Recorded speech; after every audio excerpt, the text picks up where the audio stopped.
All right. Today we're going to be discussing tips for enhancing English skills. And in this episode, we're going to be specifically talking about how to improve or perform listening, in fact. So stay tuned and let's get started. The first point that we need to take into consideration is the fact that the input level that we expose ourselves to should be I+1. So let's remember this rule for always. And by I+1, we mean the information that we are going to listen to should be only one level higher than our current level. So if it's going to be too difficult for us, we're going to be, we're going to feel disappointed, and chances are we quit learning. So we don't want that to happen, so we should be really careful with the information that we are going to listen to, the material that we're going to listen to, in fact. The second point that we should be careful about is the type of input. I like to start with an introduction on various types of input, etc. So I'll start with graded, in fact. This is how I have categorized this information.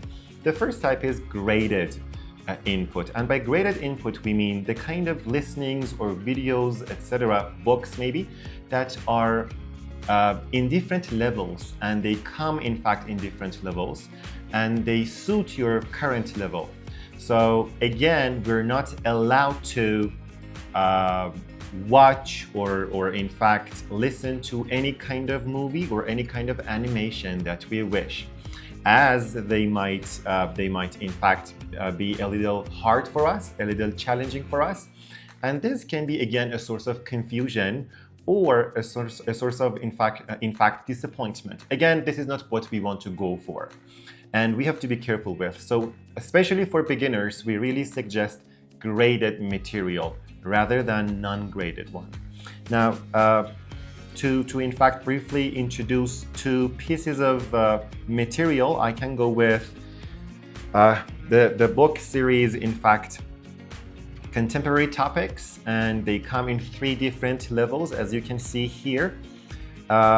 They provide you with the chances to listen to different academic material, as well as some situations where you can discuss your personal ideas as well as the academic ones. So this series of book, I suppose, can provide you with an amazing opportunity where you can express yourself as well as improving, in fact, your listening skill. The second source that I have prepared here and I really like to introduce is Tactics for Listening. I think I tend to suppose that this series of book does not need any kind of introduction because they're already internationally famous. And I think everyone is familiar with these books. Anyway, another point, or the next point that I like to introduce here about listening is the technique I have called, in fact, 2 + 2 + 2.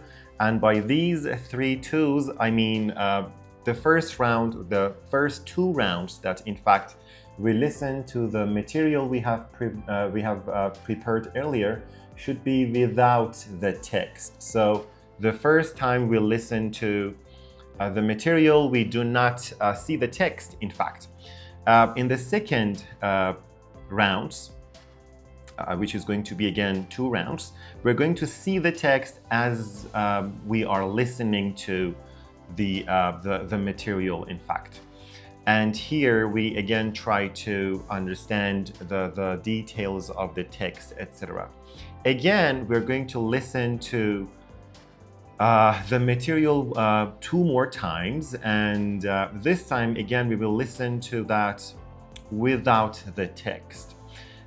Each of these steps, in fact, serve a different aim, a different goal, and we should be careful not to confuse them. For example, if I want to give you a hint, I can say throughout the first step, we're not allowed to focus on the details. I will discuss these later.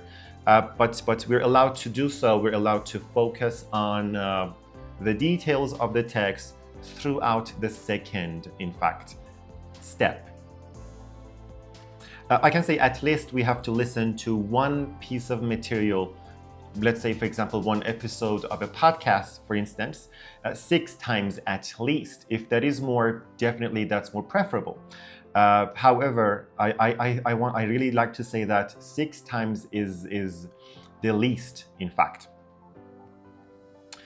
After listening to the material, we are supposed to take care of the exercises and the questions that follow the task. So after listening, we directly go to the exercises, questions, etc.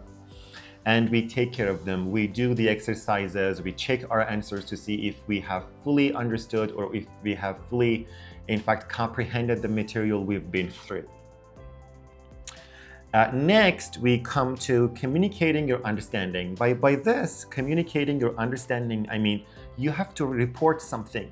You have to produce something. If we do not do so, in fact, we haven't achieved our goal, to put it briefly.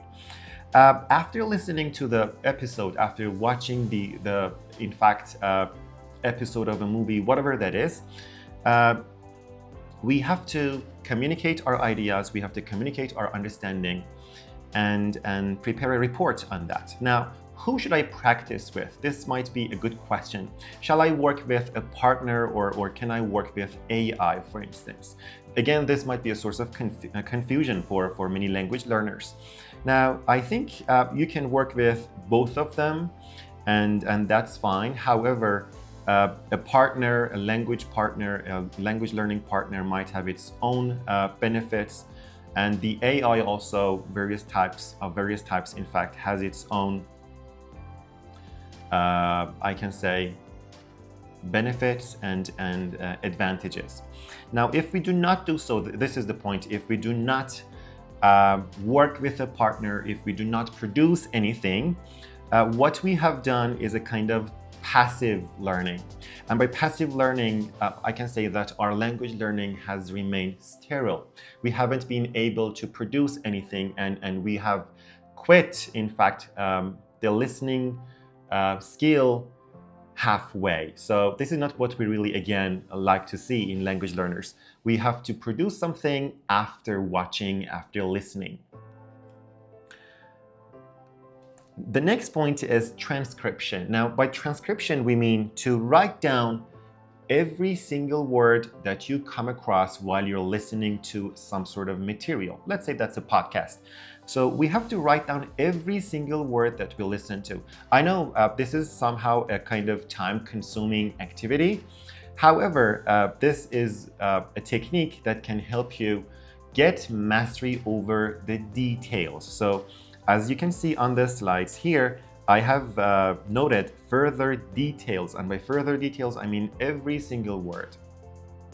If you wish to be more careful with the detail, for example, in IELTS exam, this is one great technique that you can go with. So I think this is a technique that you must learn. This is a must know for every language learner.